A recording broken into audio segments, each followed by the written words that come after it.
kapuso. Pero, naman, ang daming may pera mag-donate. naman, oo. 30 million, 25 million, Ba't 75 million. kaya? Kaya galing yung pera na yun. Mayayaman sila. Mayayaman sila. Sila yung mga yung sabihin anak ng Diyos, ha? Kasi anak din tayo ng Diyos kahit mahirap tayo. Pero Hindi, sila yung mga dami dating, nila kwarta. dating malapit sila sa kusina. Oo. Pero ito lang, Jo. On a serious note, ang dami niyo po talaga mga mambabatas, magtrabaho kayo, ang dami yung dapat itaas sa batas. RA 7166, ginawa niyo ang batas para masunod ang mga gusto ninyo para makapagtago kayo ng milyon na inyong natatanggap na donasyon. Mali yun. Itama niyo po yung batas, trabaho niyo yun. Kung hindi, sabi nga ni Atty. Mac, i-abolish niyo muna Kongreso. Hindi sila gagawa ng bagay na ikasasama nila. Kaya nga, political dynasty nga, nangitlog na naman eh. Ang oras natin. Alas 8:54 tayo. Huwag may isang pasyon o. Alas 8:54. Radyo pa. Labanan natin yung Diyos. Dapat ito. Talaga.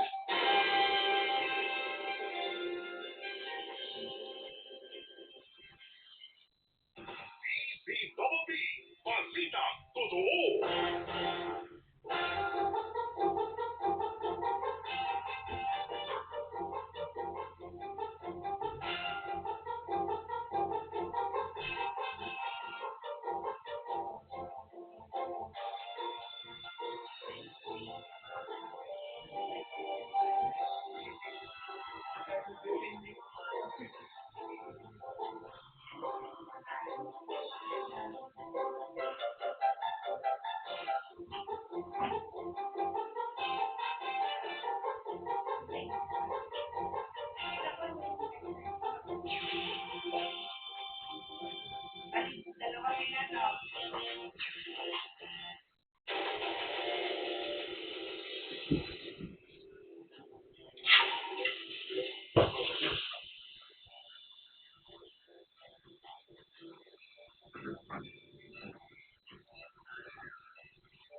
It's almost perfect until the reality of pregnancy hits.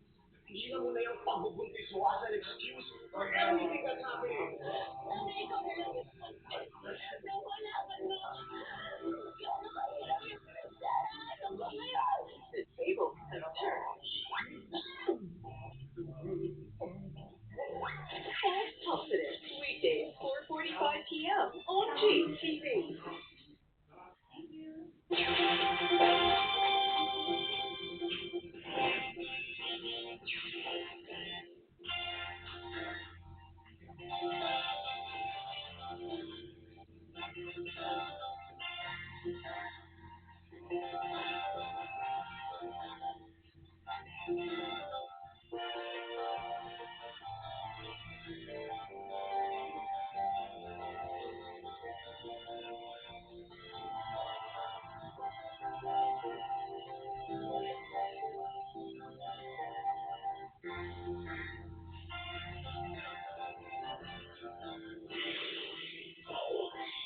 Number 1, BBB, Balitang Tama, Balitang Totoo.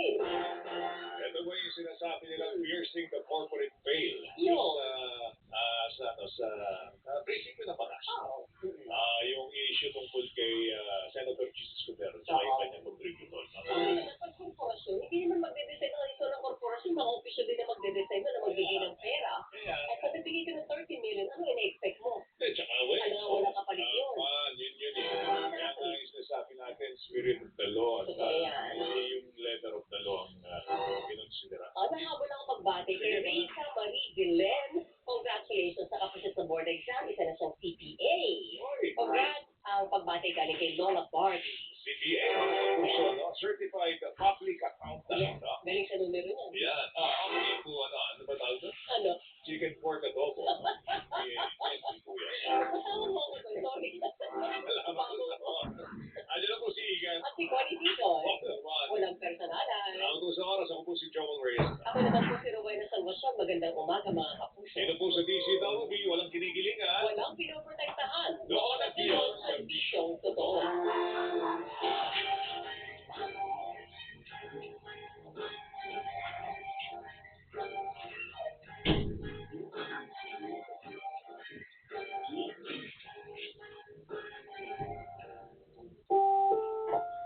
Ang susunod na programa ay rated PG. May at gabay ng magulang ay kailangan sa mga batang manonood.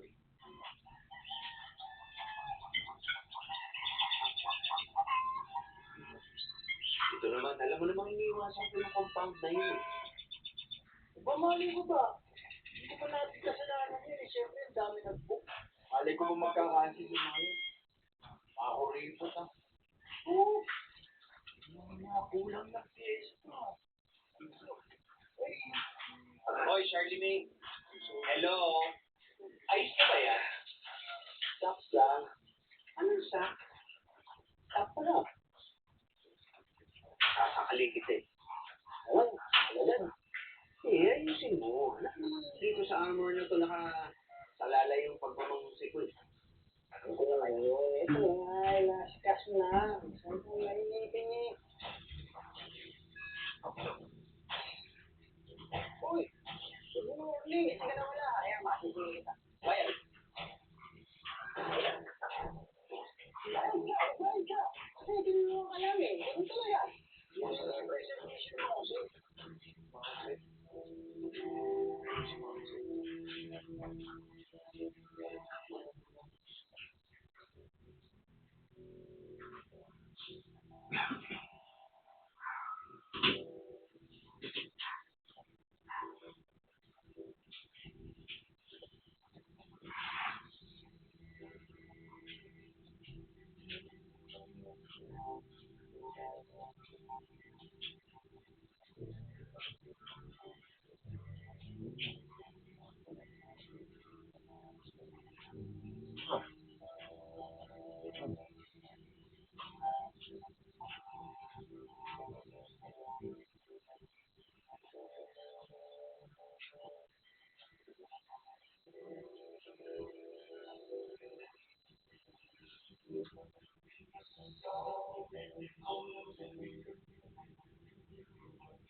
Lagi ko lang nahutong.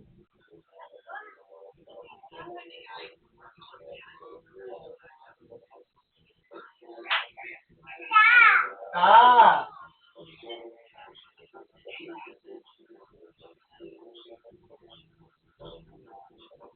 Sino ito?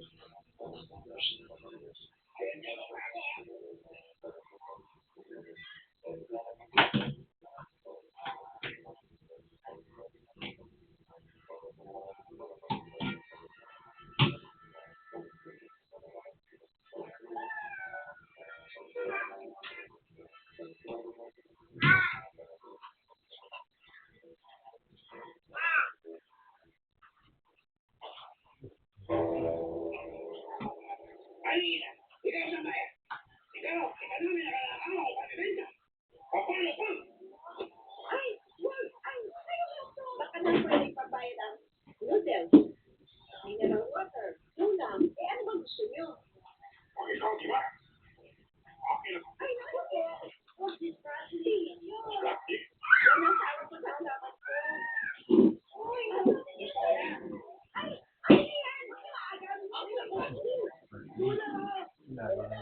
Sino si Bang Jose? Bang Jose. Parang si Batman din. Sino yan? Bang na ba? Hindi. Chito. Oo naman, G na yan. Sige na. Ay, Metro. Si Jano.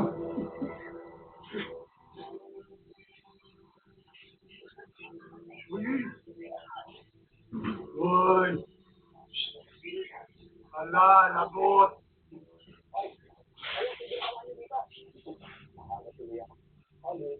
Ikaw ba, Maurice? Ako si Mang Jose.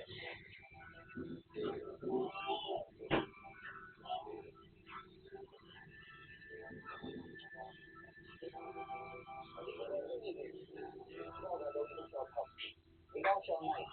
Ikaw?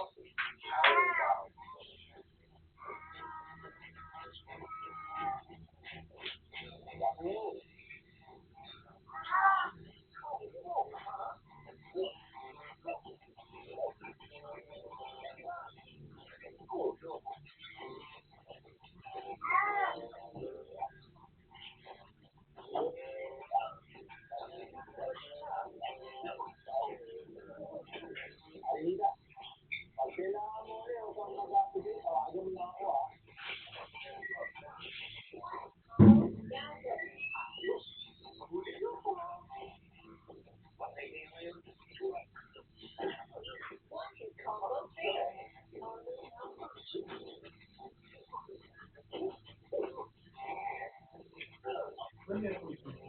Pwede ka na.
Di ba, siya talaga yan. Bawal siya. Walang big-event man. Pwede pong ibawas na lang yung mga nasira. Alam mo ba na pag-usapan na? So, ayun, text niya. Nasakot sa mga Chinese ang karinderya ko. Willing to pay. Willing to pay naman pala eh. Pero hindi ko naman sinabing sirain yung karinderya ko. Ganun talaga. Ano mas gusto niyo? Nasira yung karinderya o kayo nasira? Oh. Calculating expenses. Calculating efficiency. Transportation expenses. Gasoline expenses. Food expenses. But value added tax. So, kailangan niyo bayaran. Renta bill! Gusto ko! Parang awa mo na, Mang Jose. Hindi ko talaga kayang bayaran itong lahat na yun. Dali mo, mag-usap ito. Ay, huwag na po kayo malungkot. Huwag po kayo magalala. Meron po tayo mga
So friendly, this gentleman invited us to his house for some tea.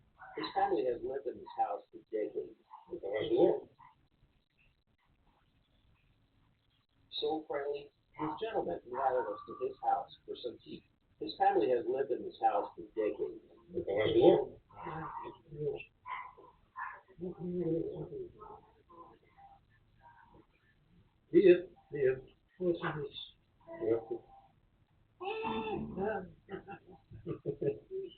Then we saw some ladies picking up walnuts. This looks like countryside, right? But we're actually in the middle of the city. Здесь ночью посторонним не ходит. А вот кто будет ходить посторонним, сразу говорит, кому ты идешь? А в многоэтажном доме разницы нету. Это арит с 15 века. Раньше смотрели, что его пиздят. А ты же не был? А вот сейчас вот мусор, трава. Any kind of cuisine you can find in Tashkent. But if you want to try the most famous national dish, plow, go to the center of plow and try by the famous TV tower. They have several varieties of plow, and you can watch the entire cooking process. Trust me, you're going to love it. Normally, it's cooked by man, and it's cooked with lamb or beef. I got the lamb version, and it comes with rice and different vegetables like carrots, onions, and vegetable oil. Now, it can be topped with a lot of things. Mine came with a quail egg, a regular egg, and tzatziki, which is sausage made from horse meat. Sounds pretty exciting, right? So let's try it. Finally,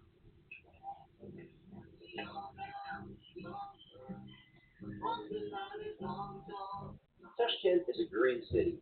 There's a countless number of parks, and many of them represent different cultures, like this Japanese garden in the very heart of the city, or this Korean garden.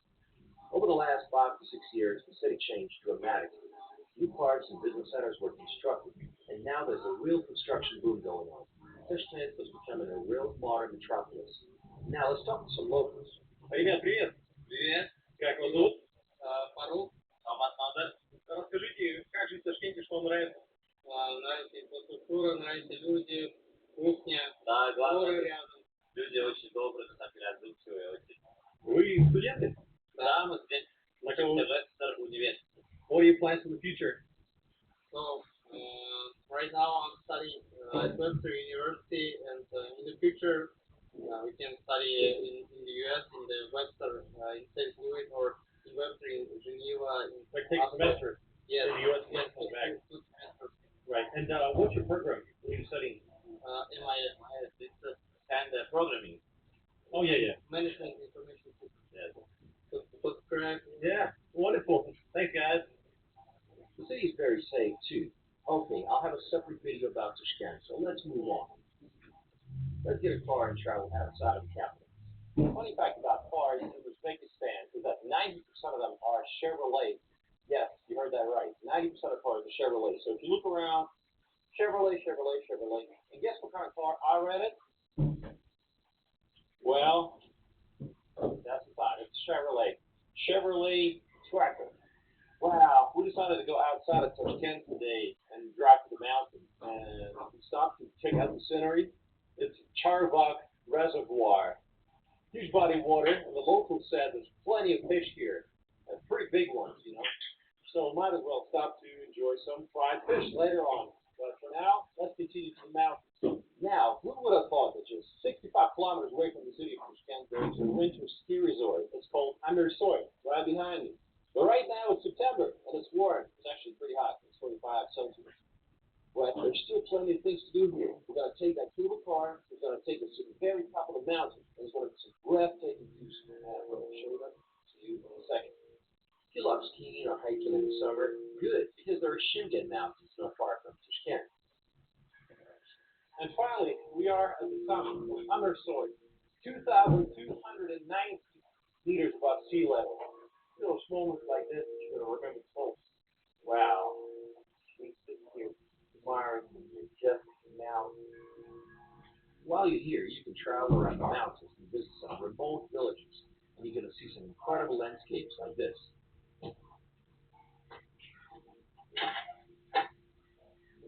Over 50% of the population still lives in rural areas. Life here is like a different planet compared to the life in Tashkent.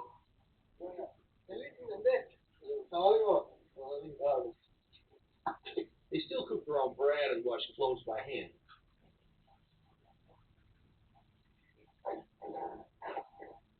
They're also very friendly folks. You can easily find accommodation to stay overnight if you want to, and it's going to be real affordable. I found a guest house for just $10. Let's see what life is like in an Uzbek village. Куда вы идете? Я сейчас в магазин иду. Там узнаю. Что купили? Я иду хлеб. Лёшка, и покажем. Смотрите, на узбекский хлеб в нашем А, о, он с рисуночком, да, обычно? Да, конечно,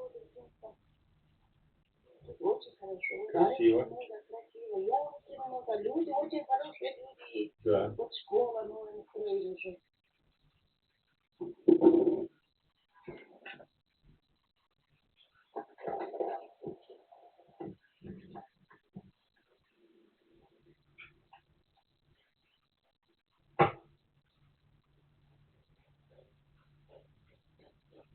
О, покажите. Ух ты, какая. Сало близко. Поближе.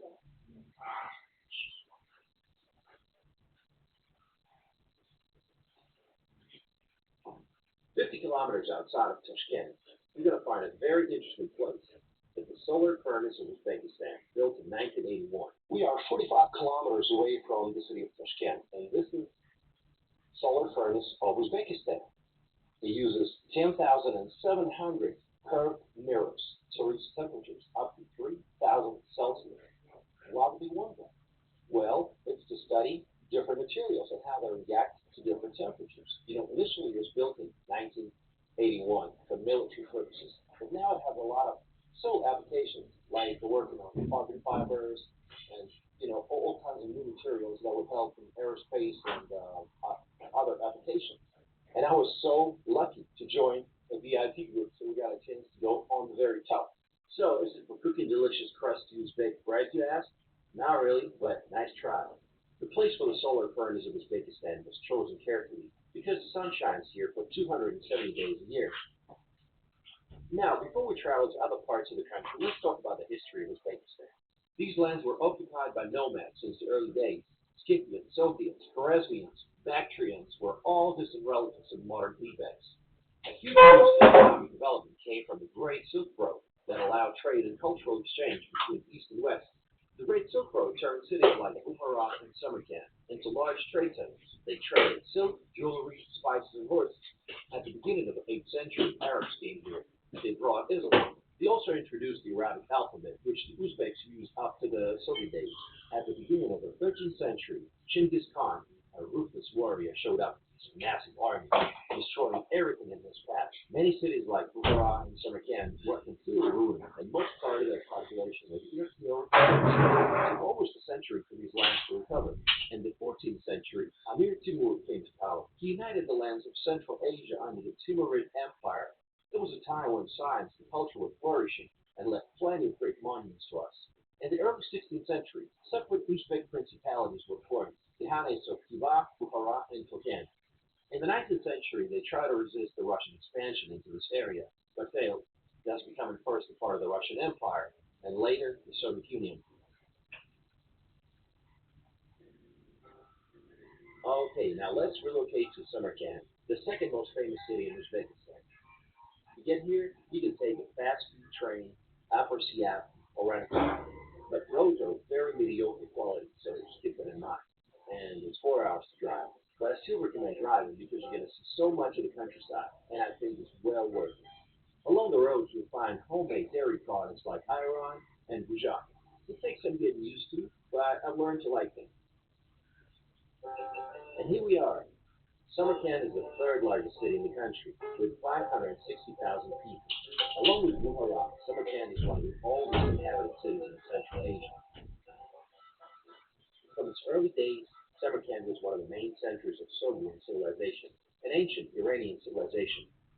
Alexander the Great conquered Samarkand in 329 BCE. The city was known as Samarkand by the Greeks. By the way, Samarkand from Soviet means a stone town. And Tashkent from Turkey also means stone town. That's about all they have in common. See, in Tashkent, you have to look for historical sites. In Samarkand, you just can't avoid them. The most famous one is the Registan.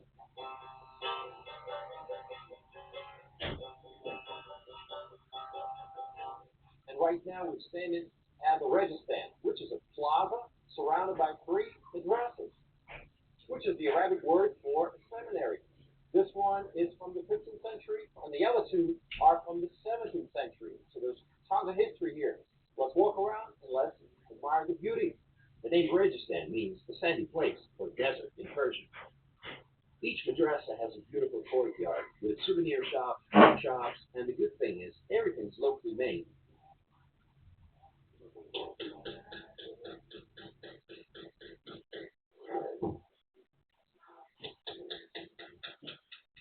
Another place of interest is the Shahi Zinda. It's a necropolis which includes mausoleums and other ritual buildings from as early as the 11th century. A lot of noble people are buried here, among them philosophers and scholars. You'll see some amazing mosaics and tombs beautifully decorated with majolica tiles.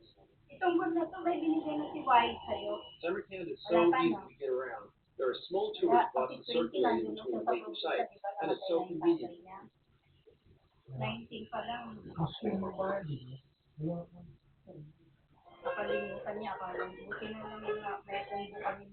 The Bibi Hanna Mosque is another masterpiece. In the 15th century, one of the largest and most magnificent mosques in the Islamic world. Bibi Hanna Mosque is one of the most impressive buildings in the entire Central Asia. It was built under the reign of Amir Timur. The construction started in 1399, and it was finished in just 5 years. Unbelievable. They had to bring hundreds and hundreds of workers from different neighboring countries, and they also had to bring over about 100 elephants from India to carry the payloads. It is considered a masterpiece of the Timurid Renaissance. As you have noticed, most of these structures were built under Amir Timur reign. For someone not sophisticated in Oriental architecture, you might think they all look kind of similar.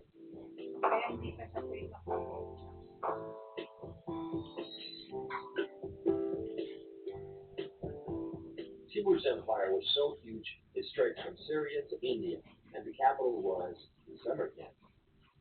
There are so many other places to visit in Samarkand, like the Guri Amir, which is a mausoleum of Amir Timur, Ulugh Observatory from the 15th century, and so much more.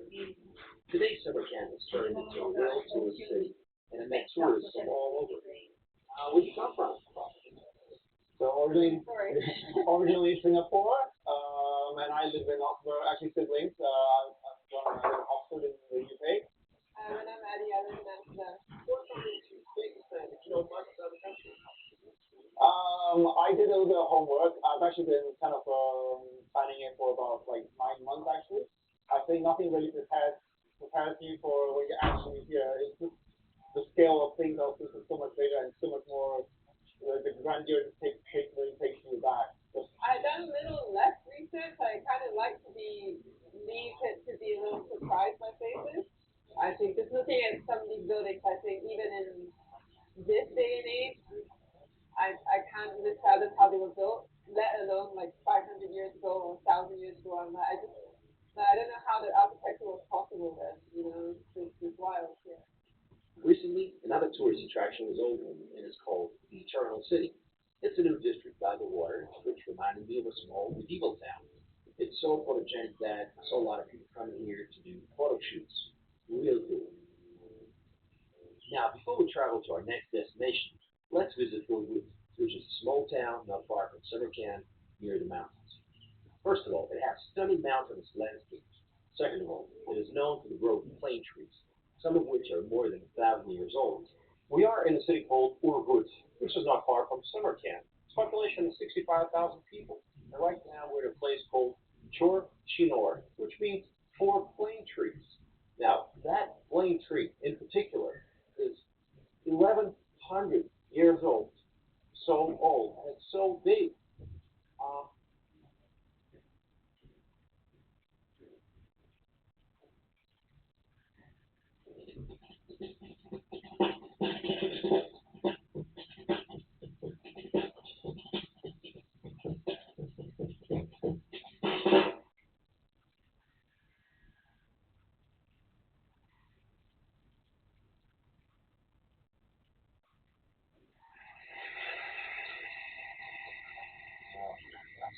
which good things always happen. Centerpiece by Harry Ellison. Joe Jones kicks off the final number. One title, was it for Ellington? Helen Hawkins Quintet closes the show with